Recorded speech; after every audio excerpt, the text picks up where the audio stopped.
Bueno, bienvenidos a todos y a todas, pero especialmente a líderes, lideresas y miembros de organizaciones de recicladores de todo el mundo que están aquí presentes. En el lanzamiento del libro Residuos en Disputa, conflictos ambientales y resistencia desde los recicladores y recicladoras en el sur global.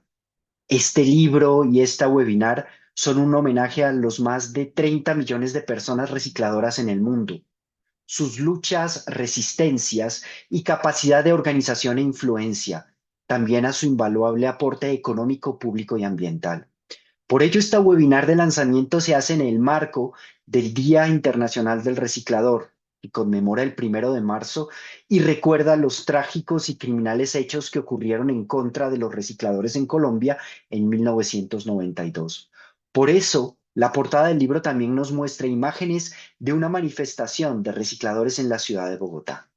Les voy a contar brevemente los tres momentos de la webinar.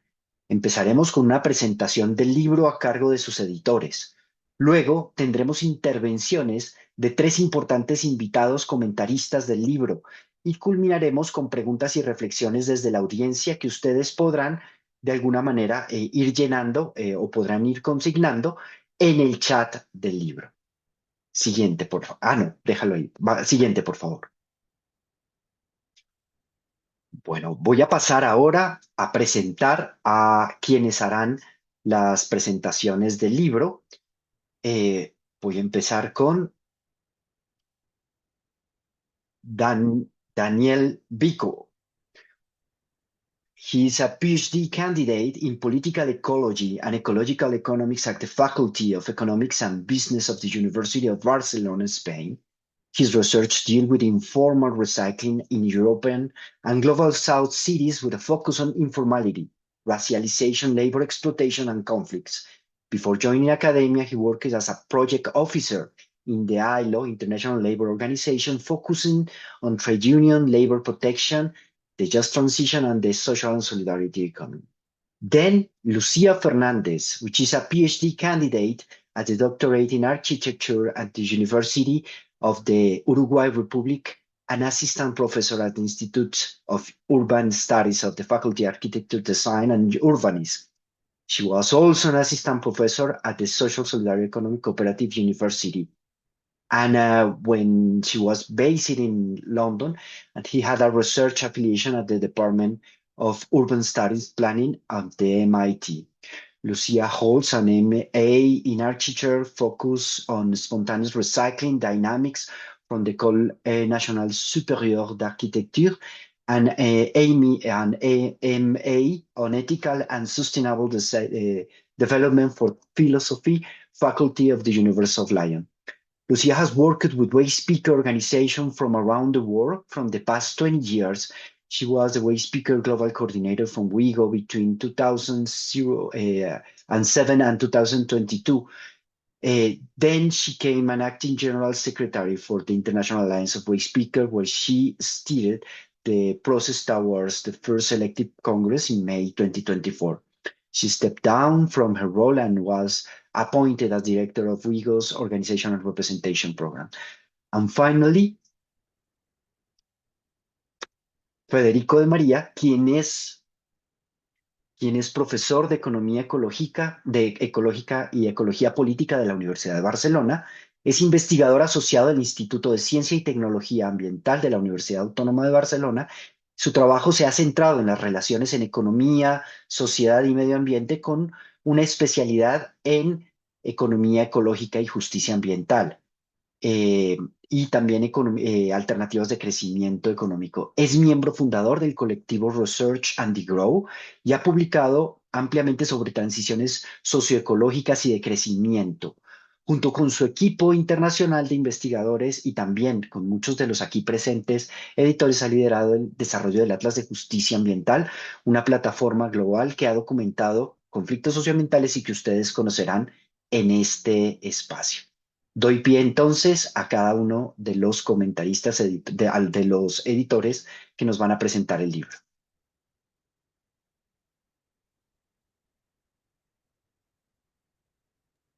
Gracias, Federico. Este libro es un libro dedicado, como bien lo mencionaste, Es un libro que está dedicado a todos los recicladores y recicladoras que continúan luchando para mejorar sus condiciones de vida y defender su derecho al trabajo, porque aún hoy siguen dejando la vida en los basurales.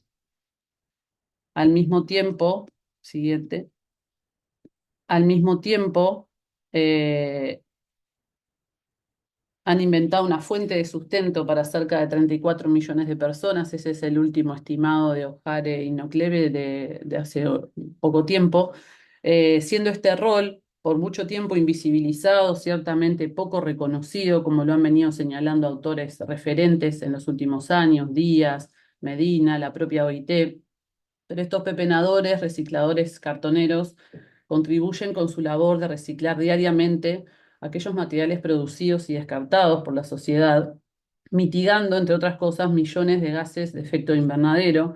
Y ahí paso la invitación a una publicación que está por ser publicada en breve junto con la Alianza Internacional, donde tenemos data estimada por primera vez del impacto positivo de la labor de reciclaje informal.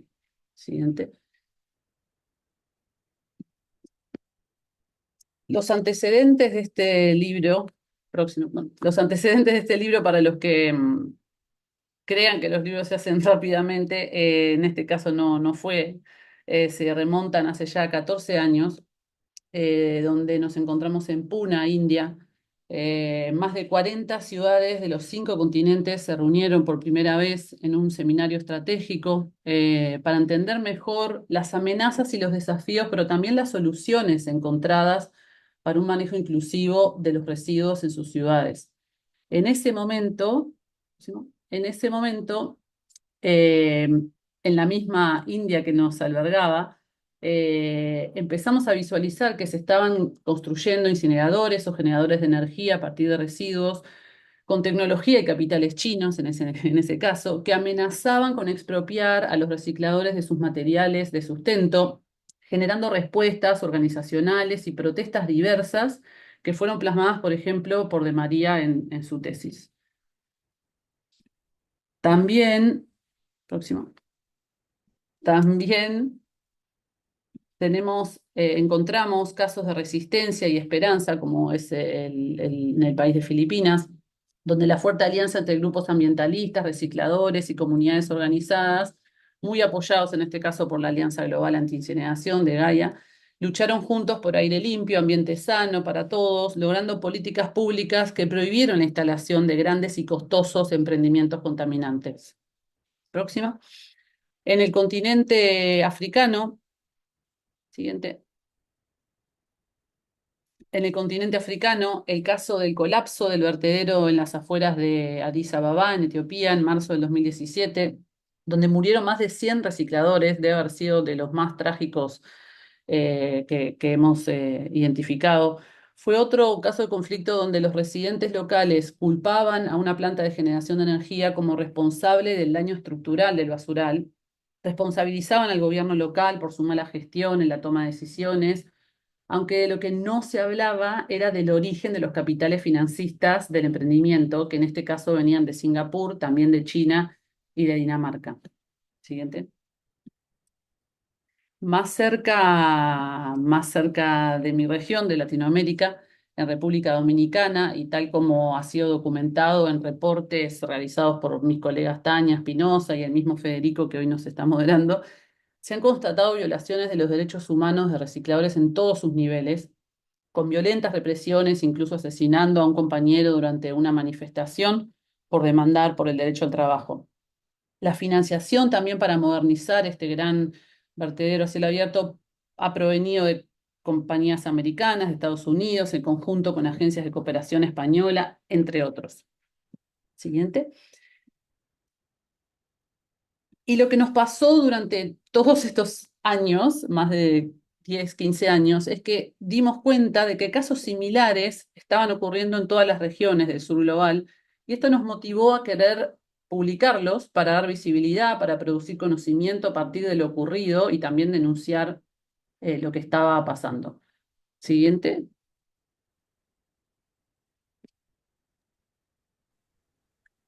So since we were seeing that there were so many similar cases around the world, we started to wonder actually what is driving these conflicts? Like, what are really the main drivers behind these conflicts? Because this is not just, you could say, okay, in one country, in one city, the municipal government is corrupt, and this is why we are having a conflict. But there must be some structural issue behind all of these if there are so many and so similar. And here really comes the research question of this book. What are the main drivers of conflicts and marginalization of informal way speakers in global South cities? Next, and here what we discuss this in the book as the sort of a recycling paradox. On one hand, you have the way speakers that contribute to circular economy. So their work has clearly environmental benefits. One could even speak of a sort of ecosystem services, no? And you would expect public authorities to actually support them. Moreover, also because way speakers belong to the most marginalized social groups and it's an opportunity for livelihood. Instead, what we were seeing is that new policies which were being put forward were further undermining their livelihood. So they were making the situation of someone who is already socially marginalized even more difficult. And these were quite common, were most often privatization and incineration. So in some way, we started to think of this as a sort of an environmentalism of the poor. I don't know if you have heard this idea by John Martinez Alier. It is the idea that all around the world, not only in waste, but in all sorts of sectors, poor people fight to defend the environment. And the reason is not because of some sort of post-materialist value in the sense of, oh, they are rich people and therefore they can care about the environment, but because their livelihood, their life depends more directly on the ecosystems and on the environment. Therefore, whenever there is an activity like a mining company which is negatively affecting the environment, poor people react in defense of the environment to defend their livelihood. Next slide. And what you see here is that with this idea of the environmentalism of the poor, John Martinez Alier and other people have put together the Environmental Justice Atlas. This is the largest inventory of environmental conflicts in the world. You can check the interactive map on the website that is shown on the screen. Every dot on this map corresponds to a conflict, and we have documented more than 4,000 of them. So you can see there are different colors, and this refers to different sectors. As you can guess, the blue ones are for water, the black one are for oil and fossil fuels, the one for waste are brown, etc. So we decided to use the environmental justice Atlas as the methodology to systematically map and document the cases that we were seeing of conflicts involving way speakers. If you click on the map in one of these dots, a tab will open and you will find the description of the environmental conflict, and then you will find other information like the actors involved, the impacts, what has been the result of this conflict, etc., etc. So what we did, you can go to the next slide, is focus on the conflicts involving way speakers, and we ended up mapping more than 70 of them. You can see here there's a quite even geographical distribution in the global south. They are divided as they are in the book basically by continent. And who actually documented these conflicts? It was not only academics, it was also scientists, but also students, master and PhD students, activists, NGO staff, etc., etc. And what people would do to document these cases, it would be to search for information online, make sure to talk with the local activists, and write a description of this conflict. Then this information is actually checked by the moderator of the EJ Atlas. And finally, if the sources and everything seems okay, it gets published on the website. This description, this documentation of the conflicts is at the core of the book that we are discussing today. You can go to the next slide. And basically, this is the book. The book is opened by a foreword by Nora Padilla, which is with us here today in the room. Is a very well-known activist, which first led way speakers in Colombia, then in Latin America, and then worldwide. It was very important for us to have the voice of the way speakers expressed by themselves. Of course, they have agency, so they can speak by themselves. Then we have an introduction, which actually tries to respond to our research question in explaining what are the main drivers behind these conflicts.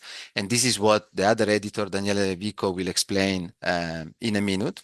Then we have the chapters, which cover more than 40 countries and are written by a total of 50 authors. So you can imagine it's many people and a lot of knowledge and expertise. And these are divided by continents, by regions. So we have an introduction which introduces each region, written by one of the Vigo representative in the region, which sort of maps the trends also which are specific to this region. But the idea behind the book is really that we see global trends, and this is the important thing. The book makes a statement, there are many conflicts, and they are similar, and therefore we should understand why they're there. Then we conclude the book with an afterword. Our book is more focused on understanding why these conflicts are taking place, not so much on the solution, but we make proposal in the last chapter on what each of the actors involved in these conflicts, NGO, municipal governments, private companies, waste picker organization, etc., on what each of these actors could actually do. Then we outline a research agenda. So given there is a lot already published out there on waste pickers, we have sort of documented this and reviewed this. This includes both articles and books, mainly in English, which have already covered a lot of topics. For instance, there are lots of ethnographies on waste pickers, which look into the health, living and working conditions of waste pickers, etc., etc. Our book is more looking into the new trends. So the contribution of our book is really into look into the conflicts and look at this global dimension. And last, we have an annotated bibliography in which we also review the existing literature, as I just explained. This is our book. You can find information online, and we will also share the book with you after the seminar via email. But I give the word to my co-editor, Daniele Vico, for explaining the theoretical framework behind this book and how we made sense of all these empirical cases. Thanks. Thank you very much, Federico. Yes, in my part of the presentation, I will focus a bit more on the theory that is behind the book and also try to explain these general trends that Federico mentioned. So first of all, to investigate these conflicts, we decided to develop an approach based on two disciplines, which are ecological economics and political ecology. Ecological economics is a discipline that is quite fit for quantitative and material analysis. And we deployed it because it gave us the basis to understand the conflicts as something nested within a broader biophysical system where there are waste streams and waste flows that flow and evolve over time. On the other hand, political ecology is something that allowed us to understand the underlying dynamics of power and justice, and in this case also injustice, that shape this waste governance.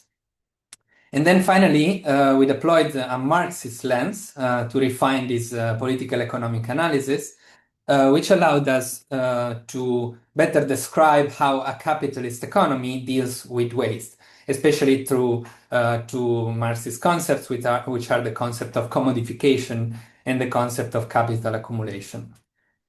And in methodological terms, finally, to identify these general trends, we deployed a methodology based on qualitative and quantitative methods, for example, qualitative coding and network analysis.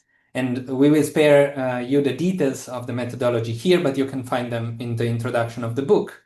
And now in the next slide, I will present you, let's say, a summary of the main trends that we identified among the cases. So first of all, the first transnational trend that we identified in our analysis is a general increase in the quantity of waste in the cities mentioned in the cases. So many cases in the book mention a quantitative increase of the municipal discards, especially the non-organic one, that they have to deal with, to the point that many municipal waste management systems started since the early 2000s to struggle with managing the collection and the disposal of these discards. And in certain cases, they were increasingly unable to carry on this management. So this crisis of the management quickly becomes, in many of the cases, a political crisis.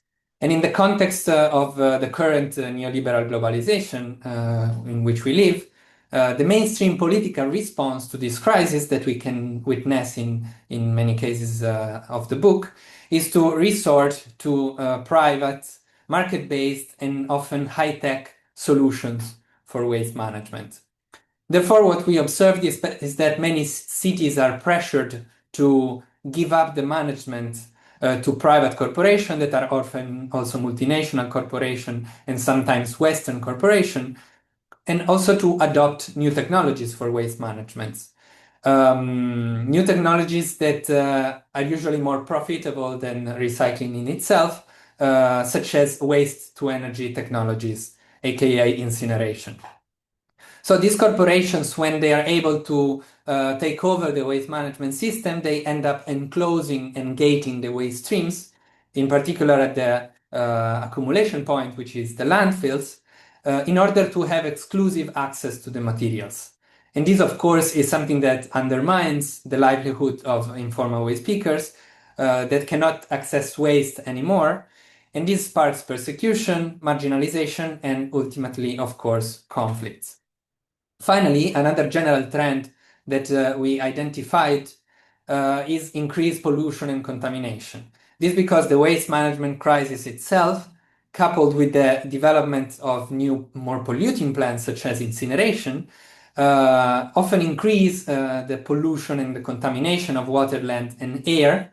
And this, first of all, often impacts more disproportionately communities that are already marginalized, such as waste pickers themselves, and further exacerbates conflicts. These global dynamics that I just described show quite clearly that waste over the last 20 years has become more contested and in general more conflictive. This, we believe, is coherent with a general tendency of the global capitalist economic regime, which is the tendency to commodify. What does this mean? As many of you already know, capitalism seeks opportunities to extract value and to accelerate capital accumulation. And today, waste represents a new opportunity for capital accumulation. Waste for centuries has been considered a discard, no? Something unwanted, something to get rid of. While today, it is increasingly seen as a source of profit, and therefore it is increasingly commodified for capital accumulation. And these capital accumulation trends happen through different means. First of all, and this book documents it very clearly, through dispossession, meaning the privatization of waste, the enclosure of waste, and the persecution of actors that are in competition with the private corporation, for example, the waste pickers, and also through contamination, which from a Marxist economics point of view is the simple shifting of environmental costs of the economic activities onto the shoulder of marginalized communities and onto the environment. And in the book, we call this regime the regime of waste capitalism. This was a bit of a theoretical and analytical presentation of the more analytical part of the book. And now I leave the floor again to Lucia for the conclusion.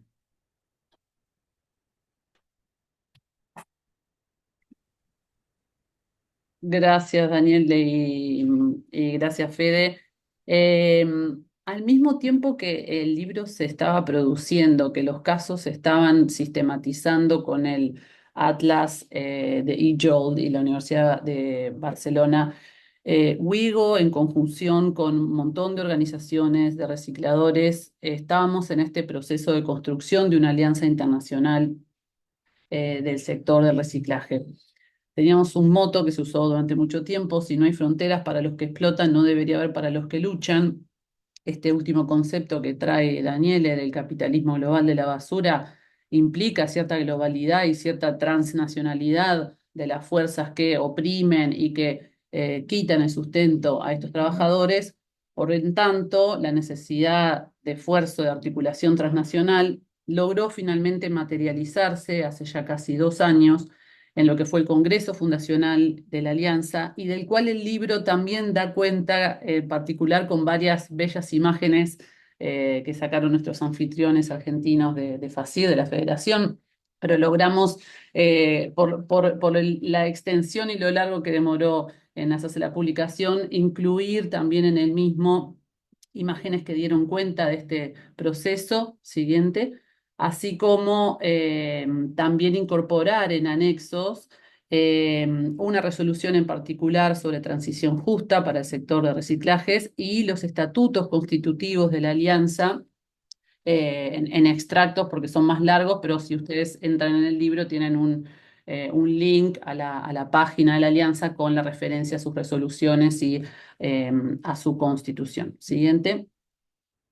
Y por último, para culminar y dar la palabra a nuestros queridos comentaristas y tener un tiempo de comentarios ahí en el chat, nos queda solo agradecer a todos quienes han participado en la construcción de este libro, las decenas de autores de los distintos capítulos que Federico comentó hace un rato, las introducciones regionales de Amira desde Sierra Leona, Lakshmi desde Puna, que también tuvieron un rol muy importante en sus distintas regiones al inicio y más recientemente, el prefacio de Nora, que la vamos a escuchar a continuación, los mapas de Pablo, que logró ordenar y cartografiar de lo que estábamos hablando, y a todos quienes apoyaron también este webinario, a Kendra de Wigo desde Canadá, María José desde Suecia, que aparece ahí con con muchos roles, a las intérpretes, al diseño de slides de UTEP de Argentina y por supuesto a todas las compañeras recicladoras que las vemos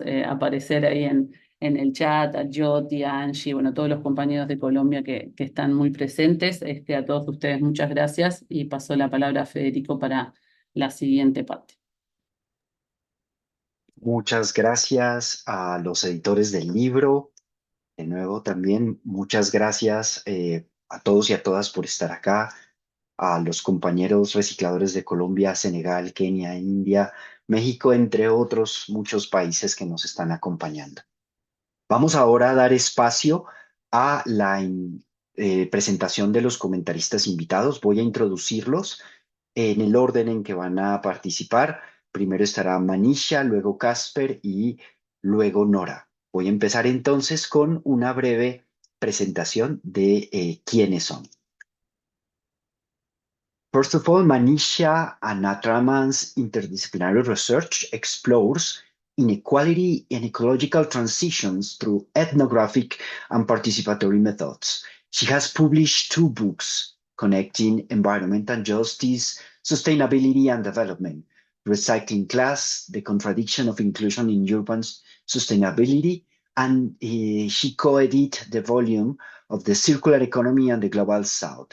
She is currently an assistant professor of sociology at the Center of Sociology Disorganizations and associate fellow at Chapman House Environmental and Society Program.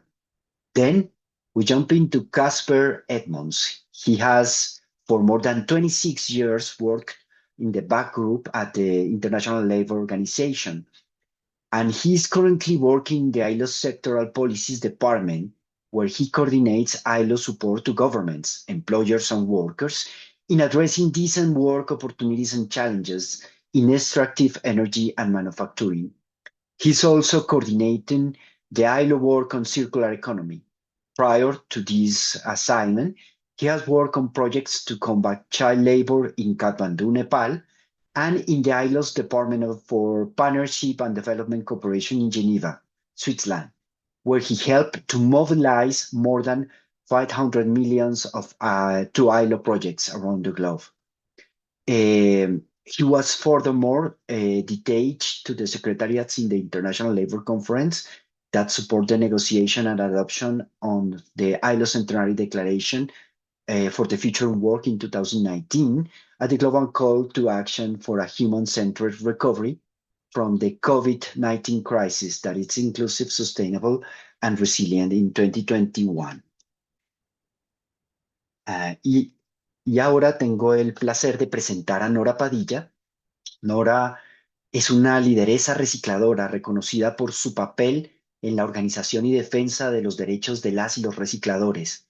Desde su infancia trabajó en el reciclaje en Bogotá y posteriormente se convirtió en una de las principales dirigentes del movimiento de recicladores, liderando a la Asociación de Recicladores de Bogotá y a la Asociación Nacional de Recicladores de Colombia. Su liderazgo ha contribuido a que el reciclaje sea reconocido como parte fundamental de la gestión urbana de residuos, y esto es muy importante, que miles de recicladores sean incluidos en políticas y sistemas de remuneración por su servicio en general. En reconocimiento de su labor en favor de la justicia social y ambiental, en 2013 recibió el Goldman Environmental Prize, uno de los premios internacionales más importantes para activistas ambientales. También ha sido una lideresa movilizadora a nivel internacional del sector de los recicladores, haciendo parte de la Red Latinoamericana y del Caribe de Recicladores y de la Alianza Internacional de Recicladores. Dicho esto, le paso la palabra a Manisha.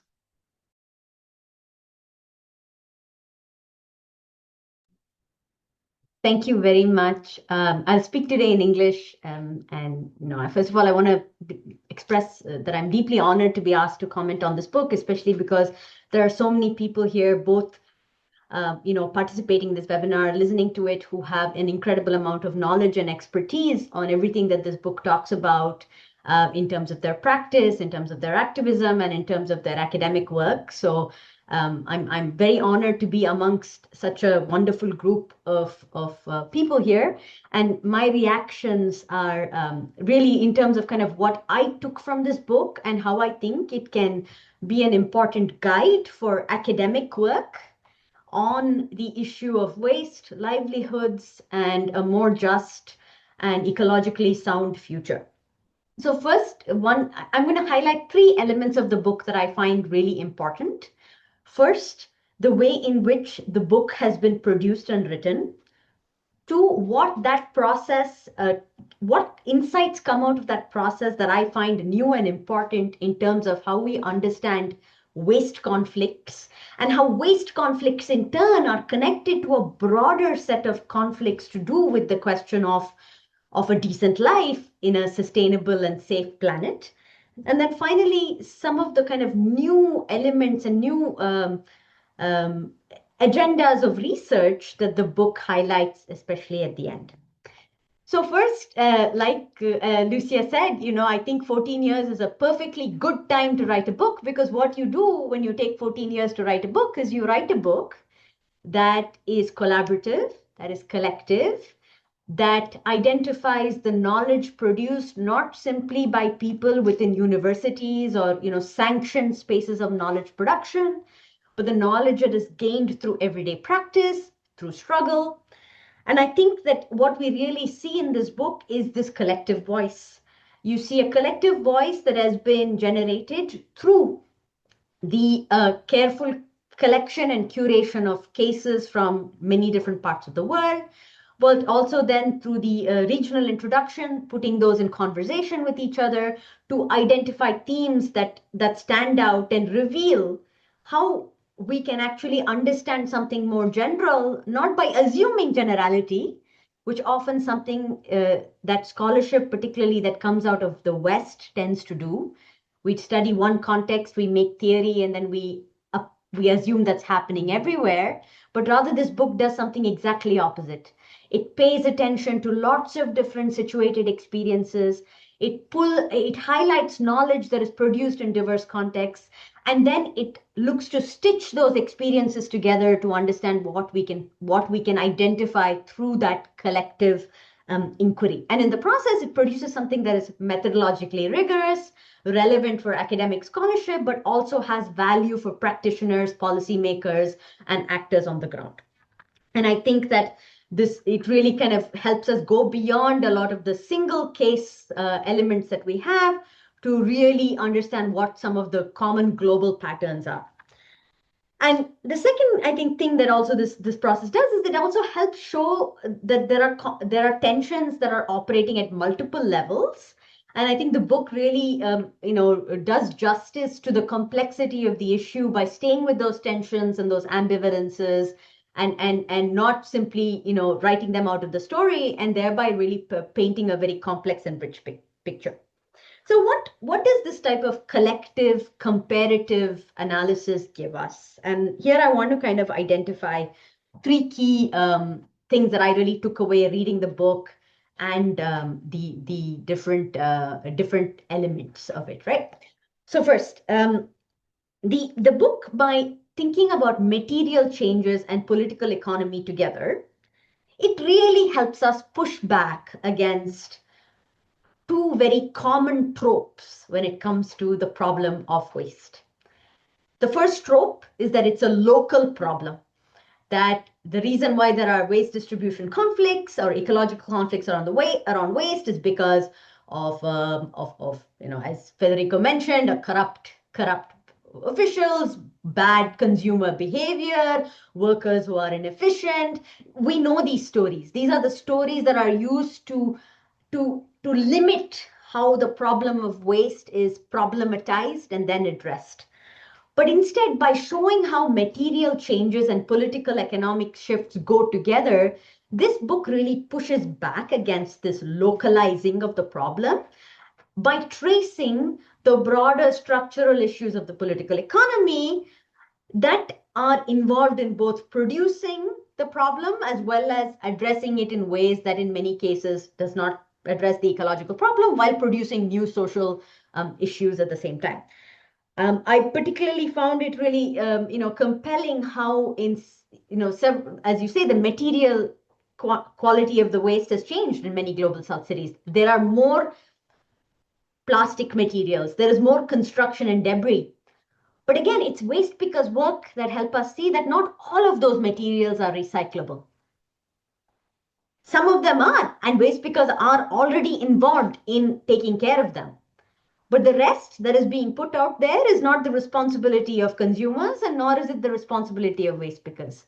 So it helps us think about what drives, for example, the production of large quantities of construction waste in large cities. How is that tied to financial capital that looks for opportunities to develop and destroy, and through that process continue to maintain those chains of accumulation that Daniele was talking about? So I think this multi-scalar analysis is a really important contribution of the book. And I think it also shows us how in Latin America, in Africa, in Asia, we see these similar themes emerge, even though the specific dimensions of the conflicts might be different from place to place. The second element that I think is very interesting in the book is how it shows us that across all of these contexts, there is this really interesting move.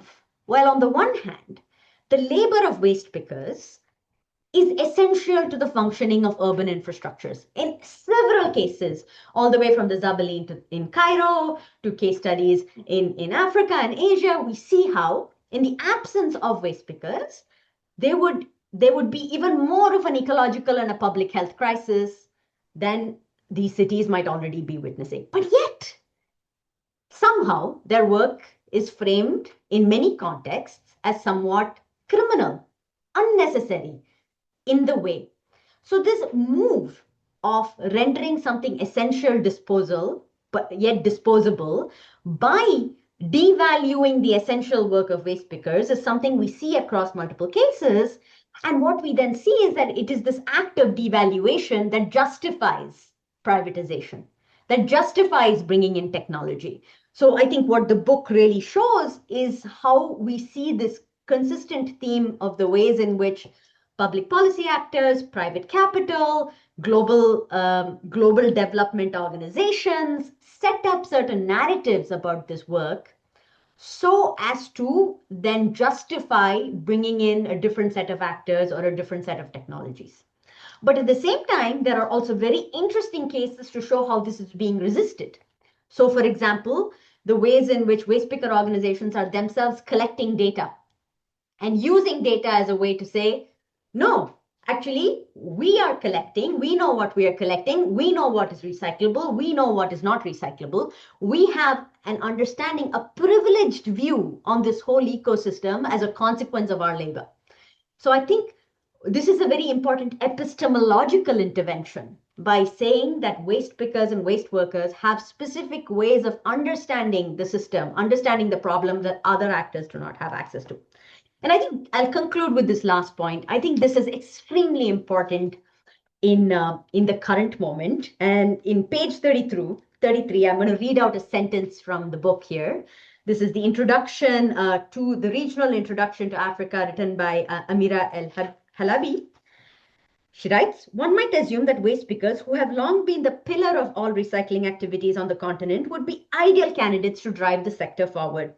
Yet, unaccountably, there is an abundance of young entrepreneurs and private capital backed by international donor funds ready to capture new pools of accumulation that notably were originally created by informal recyclers. And indeed, in my own work in India and elsewhere, I've seen this trend where as waste now becomes something that is seen as a frontier of value, that there are a range of new actors funded sometimes by venture capital firms, by international donor organizations coming in to try and capture this market. In many cases, this results in the absolute dispossession of waste picker access to waste. In other cases, there are attempts to try and include and integrate waste pickers into these emerging agendas. But I think today there is a really important agenda for research and action to understand how these initiatives are evolving and to make sure that the principles of a just transition that are articulated at the end of this book are also put in place to ensure that this new framework of the circular economy does not become another. After incineration, it's the circular economy that once again reproduces the very same dynamics of enclosure, dispossession, and marginalization that has otherwise been very thoroughly documented in this book. So with that, I'll stop and thank you again very much for the opportunity to share some thoughts on this important work.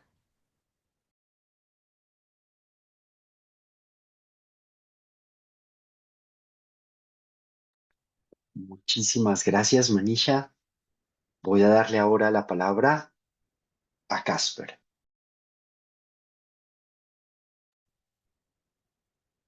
Good morning, good afternoon, good evening, everyone, depending on where you are on this beautiful planet of ours. My name is Casper Edmonds, and I work for the International Labour Organization. For those who do not know the ILO, we are the UN specialized agency that deals with labor issues. We believe that everyone, everywhere, should have the right to a job in freedom, in security, in dignity. I'm extremely pleased to be here today in such a fantastic audience and among such knowledgeable expert speakers and panelists. Thank you very much for the invitation. Thank you for thinking of the ILO in this regard. I'm humbled by the real wealth of real case stories, of real people's work that you have brought to life in this book. I applaud you for it. It is, for me, a milestone in the research of waste pickers and recycling workers around the world. This will from now on be the benchmark that we will all look to in our work to depict the conditions in which waste pickers and recycling workers live and work. You have all my admiration and my heartfelt congratulations on the launch of this book. I'm here today to explain not how we in the ILO see the issues, but how we in the ILO are trying to support your work in fighting for the rights of waste workers and recycling workers all around the world. Our efforts began years ago with work on the important role that cooperatives and social and solidarity economy entities can play in terms of organizing, empowering workers in waste, in recycling, and give them voice. And it's great to see in the book many examples of the important role, extremely important role, that these organizations, cooperatives, and other social and solidarity economy entities continue to play. Very recently, only last year, we stepped up our work on waste management and recycling, and we launched a technical brief on decent work in recycling, which was written by my dear colleague Lena Chiaravelli. This book was written as an input for the first ILO official meeting that took place last year, where participants from governments from our 187 member states, participants from workers' organizations and organizations of waste pickers and informal economy workers, including the International Alliance of Waste Pickers and WEGO and SEWA and others, but also organizations of employers took part. It was the first time in the history of the ILO that these three key actors have come together, those that make waste and recycling work, come together to discuss the way forward. And what we adopted, and what I'm proud to share with you here today, was the first ILO policy guidelines for the promotion of decent work in recycling. For those of you who were there with us in that room, it was a week of extremely intense negotiations, which culminated at 1 o'clock in the morning of the Saturday. The reason why it was so challenging was that there were real issues at stake.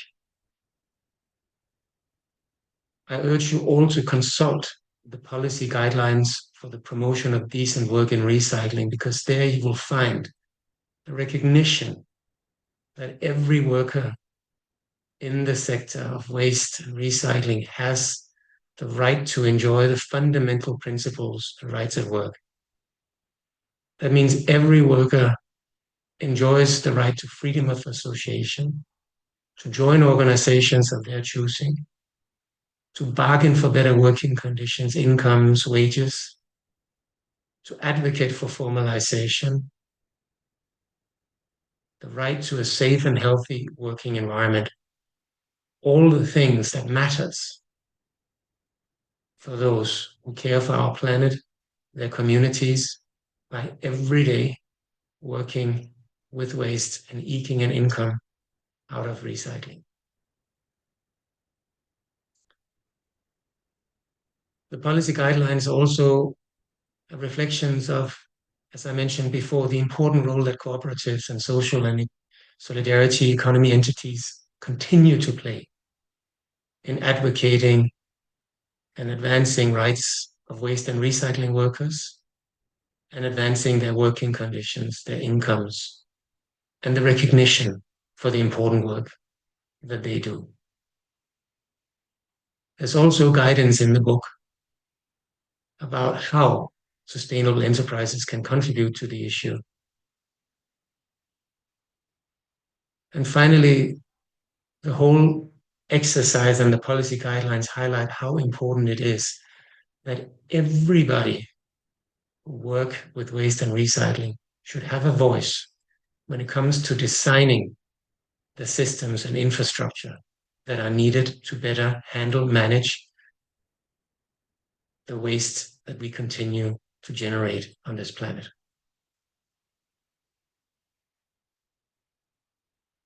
These policy guidelines are available in English, French, and Spanish, and we soon hope to translate them into Arabic and into Hindi. We in the ILO stand ready to help you implement them in practice. They are specifically written as bullet point guidance and recommendations, advice and assistance to governments, to waste workers, to employers, to social and solidarity economy entities, cooperatives, to investors, to everyone who shape the world of waste and recycling.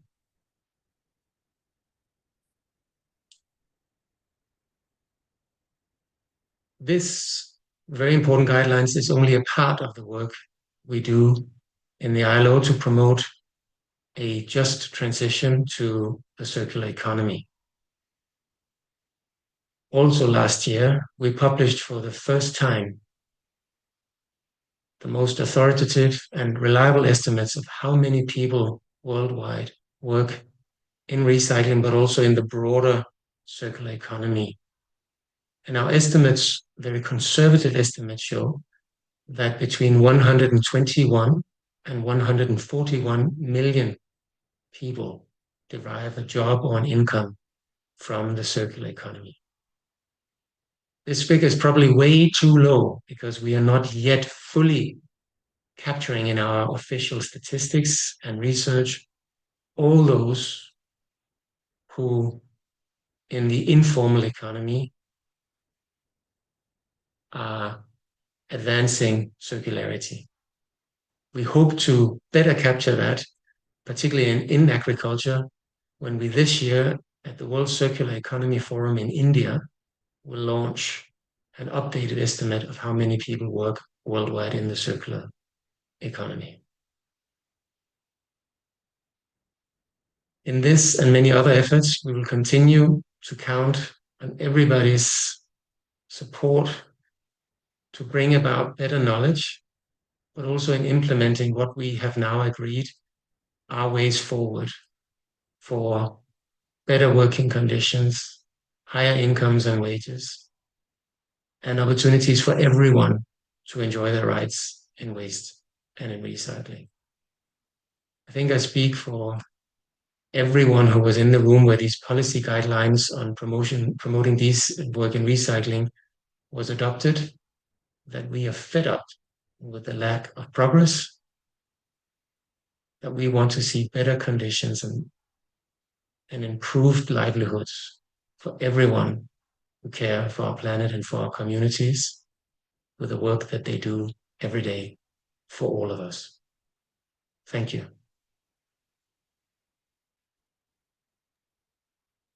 Casper, muchísimas gracias por tu intervención. Me tomo el atrevimiento de compartirles que la Alianza Internacional de Recicladores, además de haber participado en esta elaboración de directrices, está retomando el texto final aprobado en diciembre del año pasado para convertirlo en una herramienta que le llegue a todos y todas los recicladores. Serán muy bienvenidas sus otras traducciones. Ahora le voy a pasar la intervención, el micrófono, a Nora Padilla, nuestra última comentarista. Muchísimas gracias, Fede. Muchísimas gracias, Lucía, Federico, Lilian. Muchísimas gracias a todos los que han hecho posible este webinar, pero sobre todo a quienes hicieron posible la elaboración, el desarrollo de este libro. Este libro es muy importante. Historias de los recicladores y de los botaderos y del reciclaje pudiéramos contar por miles si quisiéramos hacer una romantización de la situación de los recicladores y de la pobreza como condena. Sin embargo, este libro sí presenta elementos importantes que a mi modo de ver lo convierten en una herramienta muy importante más para los recicladores que para cualquier otro sector. ¿Por qué para los recicladores? Porque este libro está reflejando efectivamente la amenaza, la disputa que llevamos más de 40 años ya, muchas organizaciones de recicladores contra un sistema que ha venido marcando nuevos elementos de exclusión, de esclavitud en el mercado con los precios del material, de esclavitud en el apoyo que nosotros hacemos a los servicios públicos y ambientales que no son reconocidos, y que nuestro trabajo va más allá de la subsistencia propia para dar un altísimo beneficio a la sociedad. Sin embargo, la sociedad, como todos sabemos, al tomar la determinación de la privatización de la prestación de los servicios públicos, no solamente basura, sino la prestación del servicio público de agua, de los servicios públicos de gas, de telefonía, los servicios que la humanidad requiere para su desempeño. Todos sabemos que al privatizar los servicios públicos, la sociedad autorizó a las corporaciones a definir nuevos esquemas y nuevas formas de esclavitud, de depredación y de abuso. Ya eran altamente rentables sus esquemas mercantiles en otros procesos, como por ejemplo la compra y venta del material que se convierte en materia prima para elementos de uso masivo. Ya era altamente abusivo y una vez privatizados los residuos, ese abuso se profundizó. Entonces, este libro recoge muy bien las principales amenazas. Los recicladores tenemos muchísimas amenazas. Tenemos amenazas ambientales. Por ejemplo, en este momento en Colombia, nuestros compañeros en la costa norte no solamente han perdido sus casas, sino que su material en las bodegas y la imposibilidad del desarrollo de su oficio por el desborde de las represas y por el frente frío que se está corriendo en la costa norte ha hecho muchos efectos sobre el oficio de los recicladores. Entonces, no solamente son amenazas ambientales, sino que hemos pasado también, como muy bien lo reseñaron ustedes al inicio, a los crímenes sociales. La desaparición forzada y criminal de los recicladores, en principio como enfrentar a quien se llevaba el material, pero posteriormente enfrentar a quienes nos hemos organizado para combatir las diferentes formas empresariales y las diferentes formas sociales de exclusión y las diferentes formas sociales de desaparición de los recicladores. En el año 1992, cuando se descubre la muerte sistemática de recicladores en la Universidad Libre de Barranquilla, la Corte Interamericana de Derechos Humanos desarrolló una investigación y el número pasaba de cientos de recicladores que en la limpieza social en diferentes partes del país eran desaparecidos o eran asesinados por el solo hecho de estar en la calle recogiendo el material reciclado. Entonces nosotros hemos venido diciendo efectivamente no solo tenemos una amenaza, sino que tenemos una disputa por el material, que es un material que se encuentra en el marco de un servicio público y que por lo tanto las corporaciones que son un brazo económico muy grande, que también además ahora quieren llevarse en el material reciclado, y por eso es que, como ustedes también lo presentaron, en muchos botaderos a cielo abierto, por ejemplo, de Centroamérica, los compañeros son perseguidos a bala, se han incendiado los botaderos muchas veces para obligarlos a salir. En India, en donde las circunstancias de trabajo por el clima y por la falta de apoyo estatal, las compañeras sufren de enormes presiones, no solamente ambientales, sino también de salud por la complejidad de la mezcla de los residuos.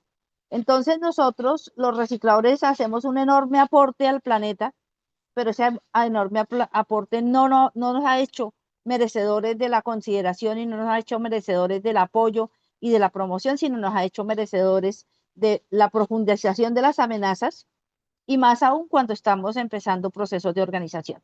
Cuando se dan procesos de organización, los recicladores tenemos unos elementos de menor vulnerabilidad porque la mayor vulnerabilidad de la gente consiste en no poderse ni siquiera organizar.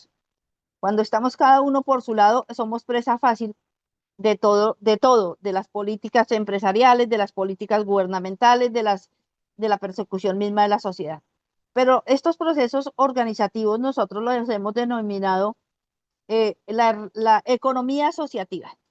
De economía asociativa no se habla, se habla de la economía, de la economía ecológica, de la política de la ecología, de la economía de capital, se habla de la economía del sector solidario y social y solidario, pero de la asociativa no se habla. Y es la economía asociativa la que ha hecho no solamente con los recicladores, sino con muchos sectores, con los campesinos, con los indígenas, con distintas comunidades que no son poblaciones en vulnerabilidad por sí mismas, sino porque son generalmente trabajadores en vulnerabilidad. Generamos riqueza para la humanidad, para las empresas, para nuestras propias familias, aunque para nuestras propias familias se genera pobreza a pesar del gran trabajo que nosotros hacemos. Entonces, la economía asociativa nosotros la hemos tomado como la herramienta para enfrentar todas estas amenazas y llevar a cabo esta disputa que, como ustedes muy bien lo han reseñado, es una disputa por los residuos, no en sí por la basura, sino por los residuos que vayan a uno u a otro sistema de gestión. Entonces, para los recicladores este libro se convierte en una herramienta muy importante. Yo quiero promover y yo quiero recomendar a mis compañeros recicladores que nos están oyendo hoy en día que así el libro esté en inglés, hagamos el esfuerzo de conocer su contenido, de conocerlo y convertirlo en una herramienta porque estamos sufriendo nuevamente tiempos de profundización de las amenazas del abuso de autoridades, del abuso de gobiernos, que a pesar de que tienen ya unas órdenes de trabajo, de amparo, por ejemplo, las medidas emitidas por la OIT de reconocimiento de las organizaciones en un esquema asociativo, pocas veces se cumplen en ningún país del mundo. Las órdenes de protección a nuestro trabajo, porque también es un trabajo que le rinde beneficios a la mitigación del manejo de las basuras. En todos los tratados se busca que las empresas y las corporaciones sean las que reemplacen a los recicladores en este manejo de los residuos reciclables, que ya muchos, como lo han visto ustedes en muchas publicaciones también, ya es más de 100 años de oficio en India, en América Latina, y ahora está posesionándose o está volviendo por la crisis económica que está viviendo el mundo hoy. También en Europa, miles de recicladores, en Estados Unidos, en Canadá, en los países que nosotros suponíamos no habría necesidad de tener recicladores en pobreza, los estamos contactando y los estamos viendo en las mismas condiciones de pobreza de los recicladores tercermundistas. Entonces, primero que todo, agradecer este espacio de deferencia que han tenido conmigo, eh, animarlos a que tengamos una segunda publicación para profundizar en las amenazas, y agradecer que efectivamente este tipo de publicaciones nos ayuden no solamente a los recicladores, sino a los gobiernos, a la sociedad, a tener un rol de interlocución y de interrelación con los recicladores, para poder también llevar mucho el conocimiento de los recicladores a las publicaciones técnicas, porque no solamente tienen que seguir siendo publicaciones de denuncia, sino que ojalá pasemos a publicaciones técnicas en donde los recicladores podamos transmitir el conocimiento que hemos venido obteniendo por más de 100 años en el manejo de residuos, de reciclaje y de gestión de servicios públicos, y también animar a los compañeros a el estudio, porque efectivamente la única manera de enfrentar las amenazas y de ganar esta disputa es con la organización. Nosotros creemos que la organización es el vehículo que efectivamente nos ha permitido ir posesionando nuestra condición en organismos como la OIT, en los debates en las cumbres de cambio climático, los debates al interior de los países para reflexionar sobre responsabilidad extendida y economía circular, que siguen siendo eufemismos, porque en realidad no vinculan a los recicladores en las condiciones que nosotros creemos se deben vincular, y sobre todo porque la organización, en el caso de Colombia, desde que nació la organización en 1990, tiene el compromiso de generar mejores condiciones de vida y de trabajo para los recicladores.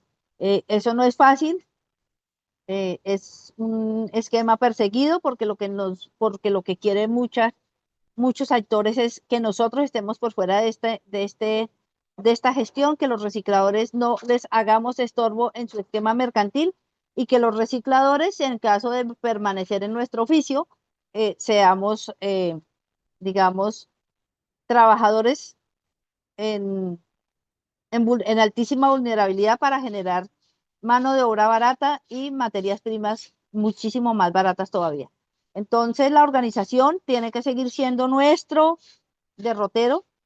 El avance en la tecnología, en el sistema técnico para hacer mejor gestión de los materiales reciclables, el máximo de tasas de aprovechamiento que se pueda lograr en cada país, porque estamos viendo que efectivamente somos una alternativa de disminución y de mitigación en los rellenos sanitarios, y por supuesto, en caso de que se monten incineración en cualquier país, si los recicladores llegamos primero al material, los incineradores no tendrán material para quemar y los rellenos no tendrán material para enterrar. Entonces, animar a mis compañeros a la lucha, agradecer a Wigo y a los consultores que han hecho posible esta publicación, y sobre todo que convirtamos este tipo de herramientas en elementos para una gestión de incidencia nacional, cada uno de los movimientos que estamos integrados en la Alianza Internacional, y a nivel mundial, quienes tienen vocería como delegados de la Alianza Internacional en diferentes partes en donde se definen las políticas sobre manejo de basuras, que no sea solo sobre manejo de basuras, sino sobre reconocimiento pleno de los recicladores de oficio. Muchísimas gracias, Nora, por esta importantísima intervención. Muchísimas gracias a todos los comentaristas. Quiero comentarles que el libro tiene una gran virtud, de allí la importancia de que podamos hacerlo llegar, tenerlo en muchos idiomas, y es que el libro funciona como un árbol. Y tiene muchas ramas que van conduciendo a todos los estudios que alimentaron tanto el Atlas como muchas de los estudios de caso concretos. Es decir, y esto lo digo, digamos, como en una respuesta complementaria a algunas de las preguntas que nos han hecho, y es que ustedes pueden encontrar las fuentes que animaron o que permitieron documentar el libro en links, en referencias en cada uno de los capítulos. Gran parte del libro refiere precisamente a esos documentos ya publicados en múltiples idiomas, y eso les va a ayudar a ustedes, queridos lectores, a encontrar las experiencias que nos hablan ya de la denuncia, pero ya también del caso de resistencia o del caso de contrapropuesta, como nos estaban mencionando. Y me parece que es muy importante que lo tengamos muy presente. El otro elemento que quiero señalar es que efectivamente estamos frente a una gran paradoja que fue planteada tanto por Lucía como por Federico y Daniel, y es que, como decía ahorita Nora, los recicladores durante mucho tiempo fueron invisibilizados. Luego los recicladores eran útiles en la medida en que proveían materia prima muy económica a la cadena de valor, y ahora que los residuos son mm, nuevas mercancías para nuevos mercados de empresas de logística, de cualquier otra cantidad de actores, los recicladores son considerados un estorbo. Entonces, estamos frente a un escenario de disputa por los residuos, como nos dice el libro, en un sentido de commodity o de mercancía, que es un elemento que va a generar muchísima mayor presión, y de allí la importancia de poder conocer en profundidad esas nuevas tendencias, esas nuevas presiones, esos nuevos mercados que tienen nombres como responsabilidad extendida del productor, como responsabilidad compartida del productor, como responsabilidad empresarial, o algunos de ellos inscritos en el campo de la economía circular. Tenemos entonces varias preguntas que han venido animando, y voy a tratar de formularlas de forma tal que cualquiera de ustedes pueda responder. Voy a encargarme primero de aquellas preguntas que están en el texto, no son muchas, en los chats, y luego a alguien que nos ha levantado la mano. Una de ellas tiene que ver precisamente con esas experiencias positivas que tienen que ver alrededor de estas acciones de organización, de integración y de reconocimiento de los recicladores. La pregunta dice, ¿existen recomendaciones de acciones a nivel de base para organizaciones de recicladores basadas en los hallazgos del libro?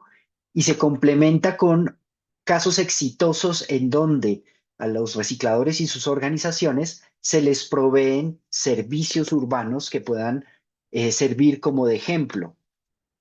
Finalmente, tenemos una pregunta muy interesante a propósito de cómo las organizaciones, entre ellos los sindicatos, han contribuido a resolver estos conflictos relacionados con la gestión de residuos, y si es posible conocer si hay modelos para aquellos que se han organizado de manera muy reciente.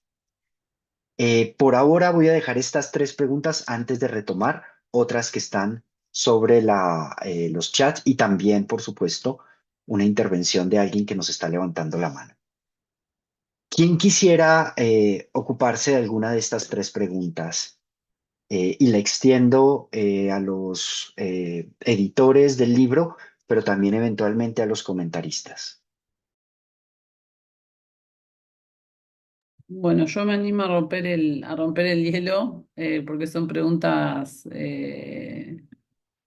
algunas muy específicas y muy complejas y algunas que el libro no responde, así que voy a tratar de no improvisar tampoco, pero hay una correlación, me atrevería a decir que hay una correlación muy importante entre el nivel de organización de base, que es un poco de lo que Nora hablaba, y lo positivo, entre comillas, de la inclusión o el caso favorable a las condiciones de vida.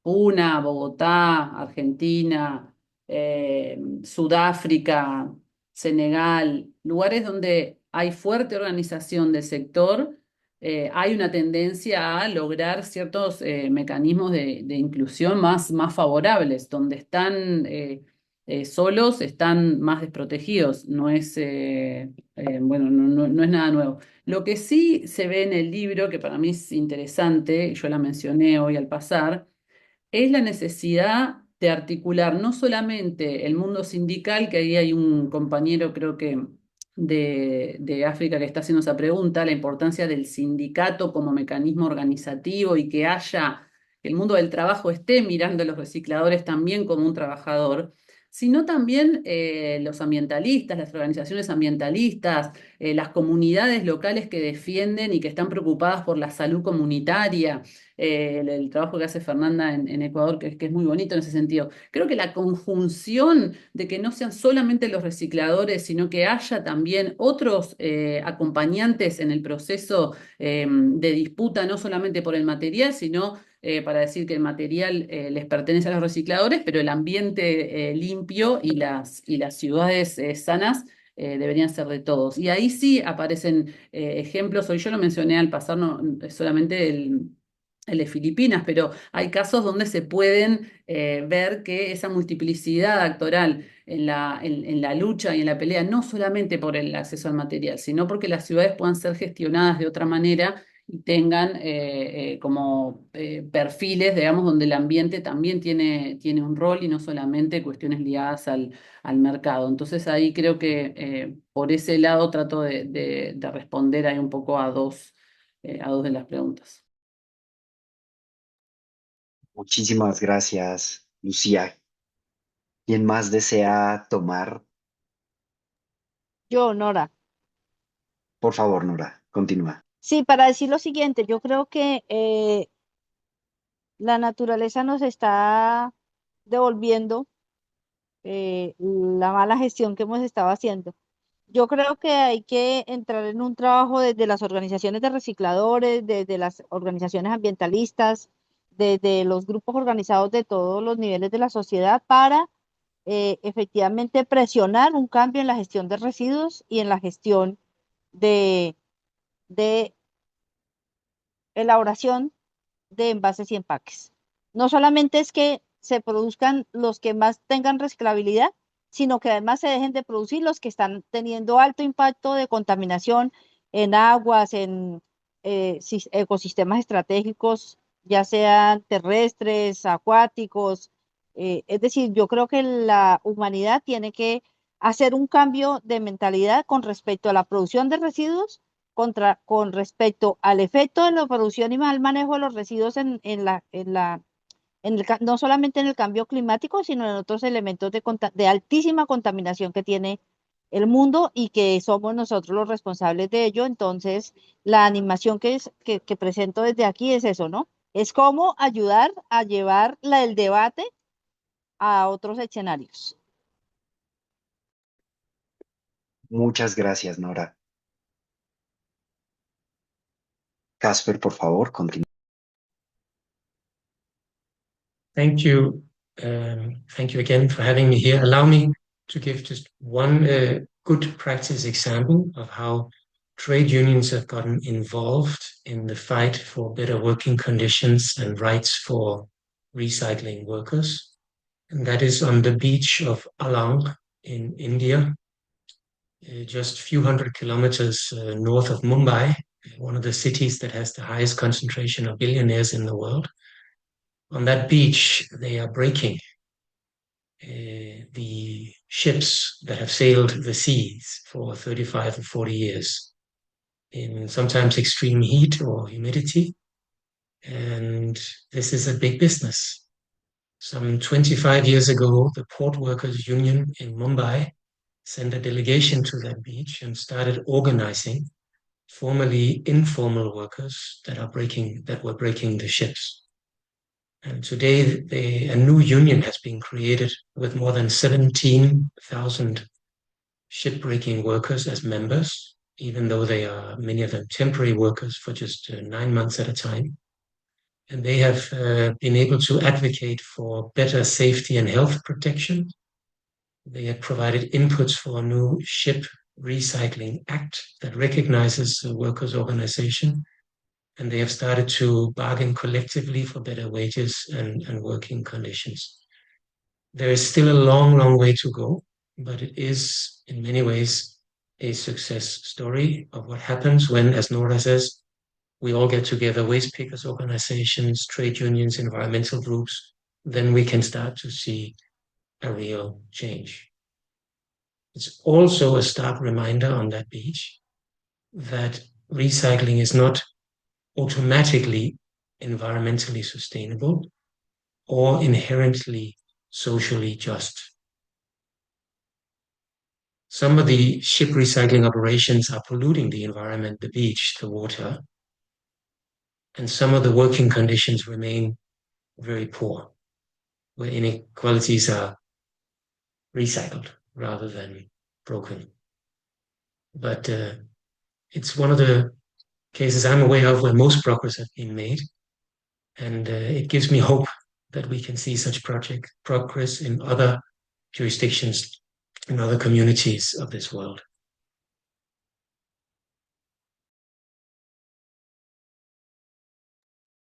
Muchas gracias, Casper, por esta contestación. Vale, bueno, estoy pendiente de que demos la palabra a otro de los participantes. Kendra, si me puedes ayudar, aunque creo que ya bajaron la mano y le pedimos que nos hiciera la pregunta por escrito. Tenemos una pregunta que es también muy importante y muy retadora, si se quiere, para cualquiera de ustedes. Y es que si ustedes tuvieran que resumir un mensaje central del libro dirigido a responsables de políticas públicas, ¿qué deberían entender dichos responsables de políticas públicas sobre los recicladores y sus organizaciones antes de ocuparse del diseño de sistemas de residuos urbanos?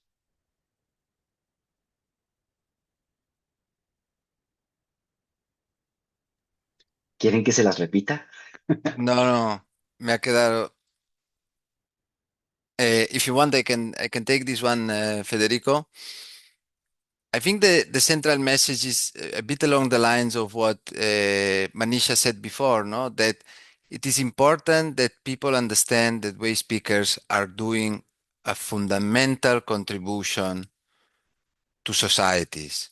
They contribute to the waste management by taking care of large part of it. They help citizens to manage their waste. There are environmental benefits because they foster recycling, etc. And it's not that we are speculating, it's that waste pickers are already there. No, sometimes we speak of the integration of waste pickers. Well, waste pickers are already part of the waste management system. They are already integrated into it, but this needs to be recognized. I think this is the core message. And if authorities act as if waste pickers didn't exist, then you have conflicts because they're there. And because if you dispossess them, then they will react. Of course, they will react because on their livelihood, all this depends. I think one central message also of the book is that all of this, we are not talking about waste, we are talking about power. This is what we are talking about and about injustices, no? So here, as Casper was saying, we can see a sort of an alliance among waste pickers, which do the most of it, also in terms of political terms, no? In terms of organizing, and then with some support, humble, by social and environmental activists, by scientists, by the ILO, etc. But there is an opponent on the other side, we like it or not, which is basically related, in my understanding, to capital, or if you want to simplify, to money. So this is a struggle. is a global struggles which takes place not only in waste but also in other sector. And the waste pickers are fighting this fight, and they've been doing it for a while, and we are trying to give some support to them. That's all from my side. Thanks. Gracias, Fede. Paso la palabra a Lucía, que levantó la mano. Solo agregar el pequeño detalle no menor que, eso porque referías a políticas públicas, dar cuenta que cuando una compañía viene a tratar de venderte una solución, lo que está haciendo es generarse un negocio propio. Es esa acumulación clásica y dura. No es que venga un ambientalista de China a decirte esta es la planta, no sé qué. Lo que hay en el fondo ahí es un negocio que sale muchísimo dinero. Entonces, ¿cómo entender que a veces las definiciones políticas tienen mucho más que ver con ver lo que hay, incluir lo existente, mejorar las cosas como están y no tentarse? Es como una tentación que cuando uno está dentro del gobierno, nunca me tocó, pero me lo puedo imaginar, la tendencia de que necesito a alguien que me ayude a solucionar esto y entonces viene el señor de traje con con la carterita y te vende un proyecto y eso genera toda otra batería de problemas, endeudamientos y lo que el libro muestra es que generalmente ninguno funciona porque no son localizados, porque no entienden el contexto, porque la basura es diferente, porque los presupuestos municipales son muy diferentes. Entonces también eso se ve en casi todos los casos que la venida de afuera hacia ciudades de sur global con soluciones que parecen como fantásticas, nunca termina siendo positiva, no solo para los recicladores, sino para cualquier ciudadano que tenga que pagar sus impuestos, etc. Lo pongo como también para recordar. Muchas gracias, Lucía. Casper, por favor.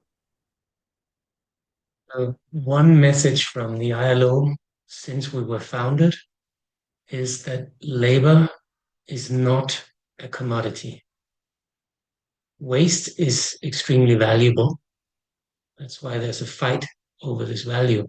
But labor is not and can never be a commodity. We're talking about human beings who have a right to organize, a right to a safe and healthy working environment. This is the foundation for everything. And that is what we all have to fight for to avoid more dreadful conflicts and to allow the waste workers, the waste pickers, the recycling workers who care for our planet to do their job in better conditions, conditions, as I said before, of dignity, security, and safety. Muchas gracias, Casper. Manisha, te doy la palabra antes de contestar la pregunta de Mauricio López. Yeah, thank you. Yeah, I just will say this very quickly. I wanted to go back to a point that Nora made in response to this question, which is also about the need to consider the upstream. The reason, and there's another question in the chat about waste as commons, right? So it's true that waste has value, but waste is also toxicity. Waste also has elements in it that are dangerous, and particularly dangerous to the health of those who work with it. And I think the important element here about the work of waste pickers as well as the organization of waste pickers and their intervention in arenas where decisions around waste are being made is that they point out all of these different elements because through work with waste, you experience all of these different elements. And I think this is really important because it helps us realize that some of these are upstream issues. And the reason why we end up with toxicity downstream could be because it's cheaper upstream to have a particular production process or a particular material. So I feel like the other important element that I wanted to amplify is pushing kind of the attention also upstream in terms of the challenge of waste.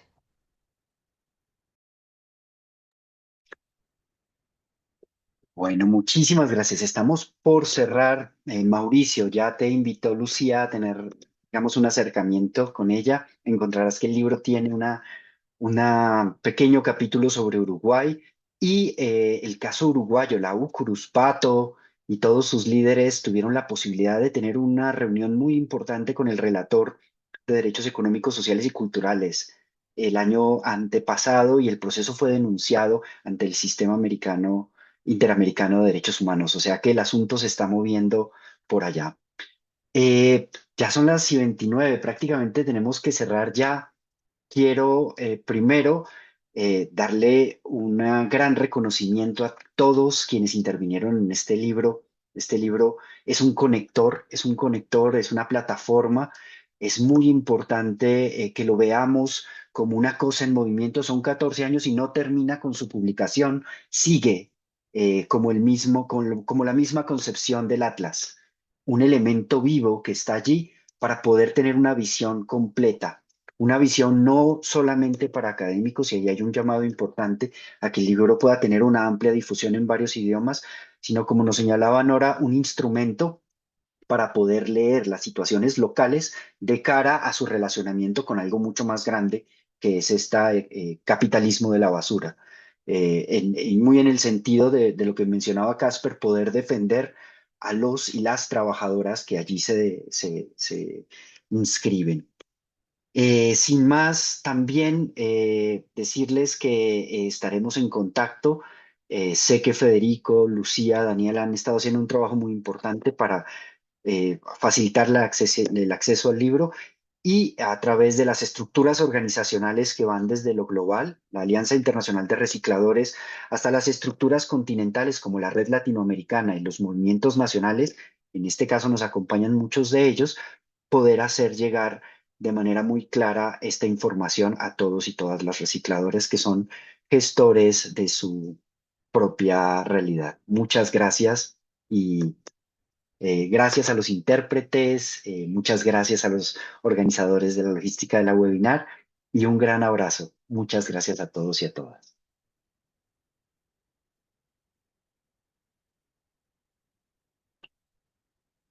Gracias, adiós.